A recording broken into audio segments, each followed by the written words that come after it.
Hello guys, so a couple of the topics that come up mostly when people are asking me questions are DSG and Haldex. Now I've got an Haldex apart now, just to show you. So the servicing of an Haldex unit, so apologies for the noise guys.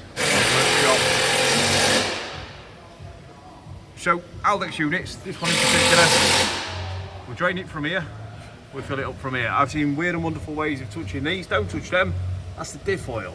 Yeah, we're going to go for the Haldex, so bottom on here, right next to the module, and then the top one to fill it. Now, I'm being told a lot of the times that people are missing out taking the pump out. Now, if that's one of you're not taking the pump out on an Haldex, what are you doing, guys? Because that is between services. Look at the state of that. Yeah, and inside there as well, I know the lighting's a bit shit, but inside there as well, absolute pure filth. Now, if all you're doing is changing the oil, it's incorrect, and that's what you're leaving with. So the oil can't get in there.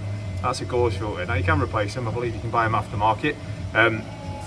But we're going to take that off. We're going to sort it out. I'm not going to do it on video. I'm going to clean that out because I don't understand why you wouldn't. Yeah, oil's not getting through there, guys, and it renders your four-wheel drive into a two-wheel drive. Basics. Now it's dead easy to get these pumps out. It's two of them, two T30s. That's all you're doing.